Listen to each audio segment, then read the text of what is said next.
¿Ustedes han estado en una plática o escuchado a alguien y decir eso no tiene sentido o se está contradiciendo?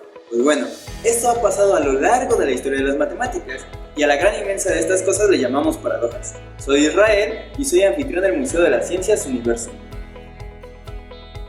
Bueno, antes de hablar totalmente de las paradojas, vamos a usar dos herramientas. La primera, la lógica, y la segunda, las definiciones. Para definir lo que es la lógica, vamos a ver lo que significa en sí. Lógica viene de la palabra logos, que significa pensamientos e ideas. Entonces, lo que es la lógica es el estudio de estos pensamientos e ideas humanas. Ahora, la lógica viene de la filosofía, es una rama de ellas, y la lógica tiene todavía aún más ramas. La lógica que vamos a usar es la lógica proposicional, que si no la conocen, son estas tablitas que aparecen en pantalla.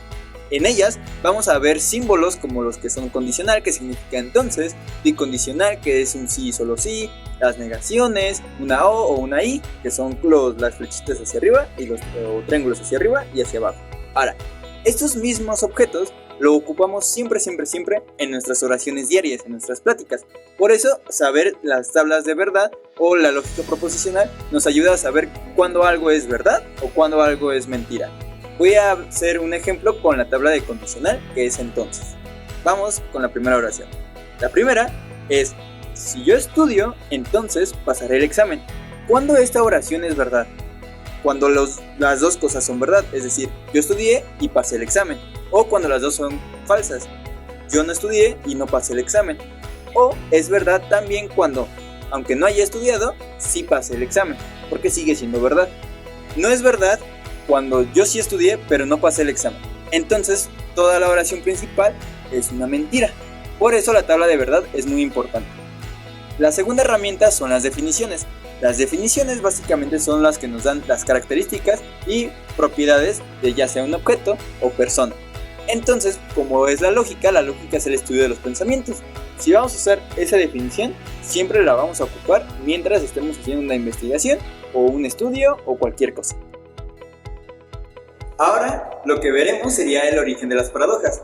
Su origen viene desde la antigua Grecia con Zenón. De hecho, Zenón hizo hasta 40 paradojas del mismo estilo. Una de sus primeras y de las más populares son la paradoja de la carrera de Aquiles y la tortuga. Lo que habla ahí, esa paradoja, es de que el movimiento no debería de existir. Básicamente, el planteamiento es el siguiente. Aquiles y una tortuga iban a competir para ver quién era más rápido. Entonces Aquiles, como estaba muy confiado, lo que hizo fue darle el deseo que quisiera a la tortuga. La tortuga le pidió que Aquiles solo podía avanzar cuando la tortuga ya estuviera a la mitad de la carrera. Entonces, solo entonces Aquiles podría avanzar. Así empezó la carrera. La tortuga avanzó, Aquiles se quedó, y cuando la tortuga iba a la mitad, Aquiles empezó a correr. Ahora, Zenón lo que pensó fue que si Aquiles quería alcanzar a la tortuga, primero debería de recorrer la mitad de lo que la tortuga recorrió, es decir, un medio. Después la mitad de lo que la tortuga recorrió después, es decir, un cuarto. Y después un octavo, y luego un 16avo, y así infinitamente.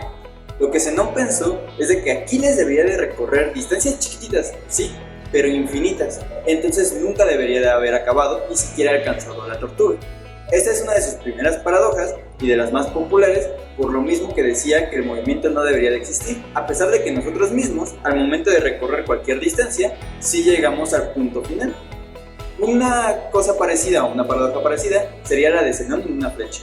Zenón tiene una flecha y un arco, estira el arco y lanza la flecha. Como la flecha debería de recorrer también distancias infinitas hasta llegar hasta, una diana, la flecha no debería de alcanzar la diana y por lo tanto la deberíamos de ver detenida, siempre. Entonces, estas paradojas con el infinito, Zenón fue el pionero en el que comenzó a ver todas estas clases de dificultad cuando tratábamos de todas estas cosas infinitas. Después, 1700 años y cacho, Galileo regresó con una muy parecida, pero algo totalmente distinto matemáticamente. Los números naturales que conocemos del 1, 2, 3 y más allá, sabemos que tiene números pares e impares. Entonces, Galileo lo que hizo fue poner los números naturales en una línea, después los números pares en otra, y juntarlos con una flecha. Lógicamente, los pares deberían de ser la mitad de los naturales, pero lo que vemos y lo que vio Galileo es de que los pares tienen la misma cantidad de elementos que los naturales. Galileo, tras esto, dijo que no tenía sentido y que no iba a manejar el infinito. Hasta ahí se quedó, hasta la teoría de Cantor. Bueno, ya para terminar con las paradojas, vamos a hablar de su punto de clímax más alto, que sería alrededor de los años 1900.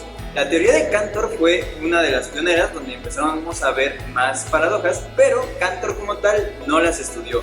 Las estudió tanto Russell como sus contemporáneos.